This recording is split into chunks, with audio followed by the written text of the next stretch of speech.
પશ્ચિમ રેલવેના અમદાવાદ મંડળે માલ પરિવહન ક્ષેત્રે વધુ એક મહત્વપૂર્ણ સિદ્ધિ હાંસલ કરી છે. તારીખ 6 મે 26ના રોજ મહેસાણા સ્ટેશનથી આસામના અજારા સ્ટેશન સુધી પહેલી વખત મસાલા ભરેલી ડિમ્પ વીપી રેક સફળતાપૂર્વક રવાના કરવામાં આવી હતી.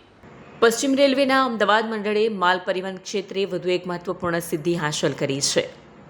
પશ્ચિમ રેલવેનું અમદાવાદ મંડળ માલ પરિવહન અને રેવન્યુ ઉપાર્જનના ક્ષેત્રમાં સતત નવી સિદ્ધિઓ પ્રાપ્ત કરીને ભારતીય રેલવેના ફ્રેટ ઓપરેશનને નવી દિશા પૂરી પાડી રહ્યું છે.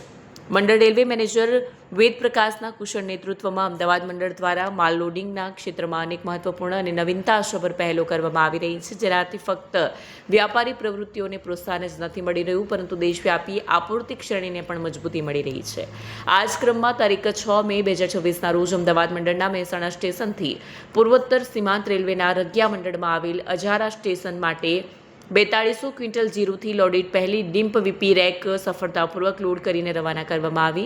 આ સિદ્ધિ અમદાવાદ મંડળ માટે અત્યંત મહત્વપૂર્ણ માનવામાં આવી રહી છે, કેમ કે પહેલીવાર આ સેક્ટરમાં મસાલાઓનું સંગઠિત રેલવે લોડિંગ કરવામાં આવ્યું છે. આ રેક મારફતે વિવિધ પ્રકારના મસાલાઓનું પરિવહન કરવામાં આવ્યું, જેનાથી રેલવેને લગભગ ₹25 લાખની આવક પ્રાપ્ત થઈ છે. અમદાવાદ મંડળની આ નોંધપાત્ર સિદ્ધિઓ ડ્રાઇવિંગ પ્રોગ્રેસ, ડિલિવરિંગ પ્રોસ્પેરિટીની ભાવનાને સાકાર કરતા પશ્ચિમ રેલવેની માલ લોડિંગ ક્ષમતાને નવી ઊંચાઈઓ સુધી પહોંચાડવામાં મહત્વપૂર્ણ ભૂમિકા ભજવી રહી છે. ભવિષ્યમાં પણ મંડળ દ્વારા નવા વ્યાપારી અવસરોની ઓળખ કરીને માલ પરિવહનના ક્ષેત્રમાં નવીનતા અને શ્રેષ્ઠતાની દિશામાં સતત પ્રયાસો કરવામાં આવતા રહેશે. વિડીયો જર્નાલિસ્ટ ભાવિન ભાવસાર સાથે સત્યા ટીવી ન્યૂઝ મહેસાણા.